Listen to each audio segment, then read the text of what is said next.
Hello students, welcome back to our channel. Students, जैसे हमारे अतीत का लेसन नंबर 2 व्यापार से साम्राज्य तक चल रहा था, उसके 4 पेजेस हम ऑलरेडी रीड कर चुके हैं।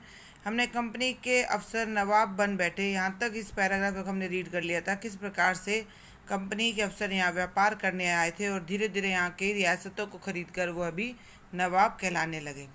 आज हम पढ़ेंगे कंपनी का फैलता शासन।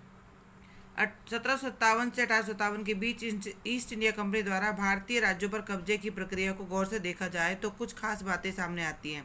कंपनी ने किसी अनजान इलाके में सीधे सैनिक हमला नहीं किया। किसी भी भारतीय रियासत पर कब्जा करने से पहले उसने उसके विभिन्न राजनीतिक, आर्थिक और कूटनीतिक साधनों का प्रयोग किया। यानी कंपनी ने किसी भी रियासत को अपने में शामिल करने से पहले, उस पर कब्जा करने से पहले वहाँ की सारी नॉलेज उन्होंने पहले इकट्ठा की, चाहे वो राजनीति से रिलेटेड हो, चाहे इकोनॉमी से रिलेटेड हो, चाहे वहाँ के साधनों से रिलेटेड हो।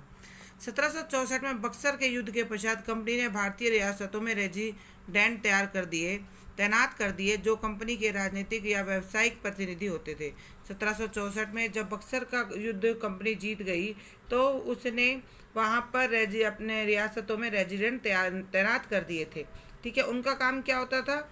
उनका काम कंपनी के हितों की रक्षा करना और उसे प्रगति की ओर ले जाना होता था। रेजिडेंट का काम होता था कि उनके हितों की रक्षा करना और क्या कहते हैं, जो कंपनी की प्रगति को सुनिश्चित करना होता था, ले जाना था। रेजिडेंट के जरिए कंपनी के अफसर भारतीय राज्यों के अंदरूनी मामलों में भी दखलंदाजी करने लगे थे। अगला राजा कौन होगा, किस पद पर कौन बैठेगा, इस तरह के मामले भी कंपनी के अफसर स्वयं ही तय करना चाहते थे।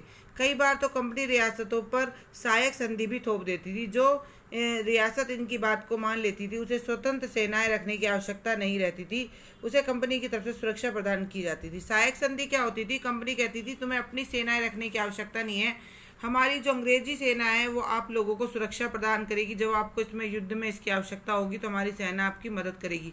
बदले में आपको क्या करना होगा, जो सेना की टुकड़ी आप अपने सुरक्षा के लिए रखोगे उसका खर्चा जो है वो आपको उठाना होगा। अगर कोई रियासत ऐसा नहीं कर पाती थी तो कंपनी उस रियासत को अपने कब्जे में ले लेती, उस पर कब्जा कर लेती थी। और सहायक सेना के रख रखाव के लिए उसे कंपनी को पैसा देना होता था। यदि भारतीय शासक रकम अदा नहीं कर पाते थे तो जुर्माने के तौर पर उनका इलाका कंपनी के कब्जे में चला जाता था। उदाहरण के लिए जब रिचर्ड वेलजली गवर्नर जनरल था तब 1701 में अवध के नवाब को अपना आधा इलाका कंपनी को सौंपने के लिए बाध्य किया गया क्योंकि नवाब सहायक सेना के लिए पैसा अदा नहीं कर पाए थे। इस आधार पर हैदराबाद के भी कई इलाके कंपनी के कब्जे में चले गए। तो अवध का जो नवाब था, जब वह सेना के पैसे नहीं चुका पाया, सेना की रखरखाव के जो खर्चा था, तो उसके जो कई इलाके थे वो सेना के कब्जे में चले गए थे। टीपू सुल्तान शेरे मैसूर। जब कंपनी के राजनीतिक और आर्थिक हितों पर खतरा मंडराने लगा तो कंपनी ने प्रत्यक्ष सैनिक टकराव के रास्ते को चुना। जब कंपनी ने देखा कि हमारी आर्थिक स्थिति कमज़ोर हो सकती है तो उन्होंने सीधे युद्ध का रास्ता भी अपना लिया। जो राजा उनकी बातों में नहीं आते थे वह उनसे युद्ध आरंभ कर देते थे। दक्षिण भारतीय राज्य मैसूर के उदाहरणों से हम इसमें समझ सकते हैं। दक्षिण भारतीय राज्य मैसूर जो थे उनके किस प्रकार से कंपनी ने अपना कब्जा किया, और यह सब पढ़कर हम इसे समझ सकते हैं। हैदर अली शासनकाल 1761 से 1782 और उनके जाने माने पुत्र टीपू सुल्तान का शासन 1782 से 1799 तक। जैसे शक्तिशाली शासकों के नेतृत्व में मैसूर की ताकत काफ़ी बढ़ चुकी थी। मालाबार तट पर चलने वाला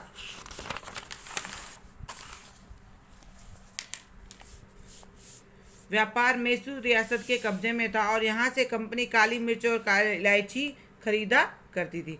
मालाबार तट से जो कंपनी का व्यापार चलता था तो कंपनी यहाँ से क्या करती थी, इलायची और एक काली मिर्च वगैरह खरीद कर उसका निर्यात करती थी, उसको विदेशों में, यूरोप में भेज दिया करती थी। टीपू सुल्तान ने 1785 में अपनी रियासत के सभी बंदरगाहों से चंदन की लकड़ी, काली मिर्च और इलायची के निर्यात पर रोक लगा दी। टीपू सुल्तान ने इस प्रकार का व्यापार करने से मना कर दिया।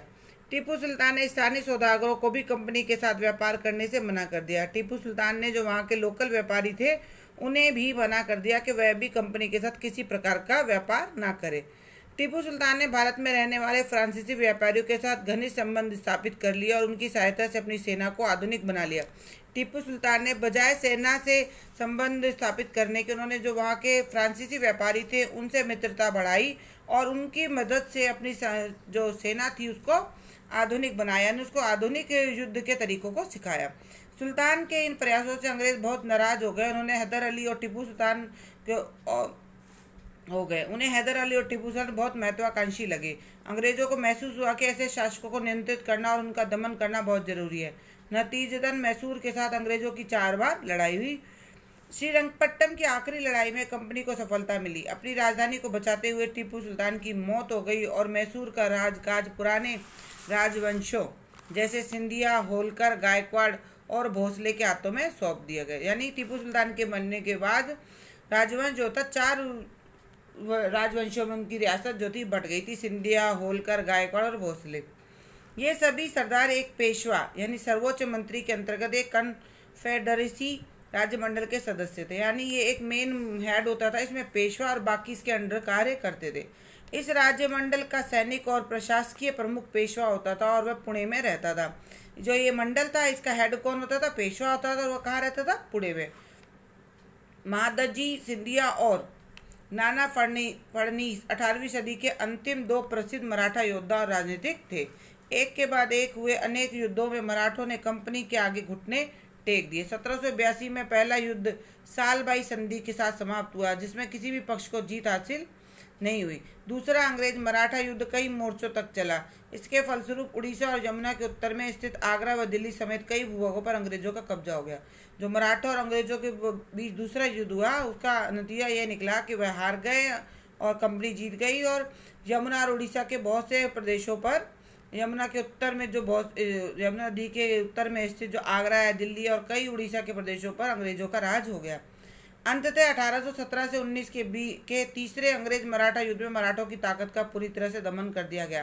पुणे से पेशवा को हटाकर कानपुर के पास बिठूर में पेंशन पर भेज दिया गया। जो पेशवा होता था जिसके अंतर्गत ये सारे बाकी राजमंडल के लोग कार्य करते थे, उसको भी उन्होंने हटा दिया। कानपुर के पास से बिठूर में हटा दिया और वहाँ उसे कहाँ भेज दिया? कानपुर के पास बिठूर में भेज दिया गया और उसे कुछ मामूली रुपयों की पेंशन दी गई।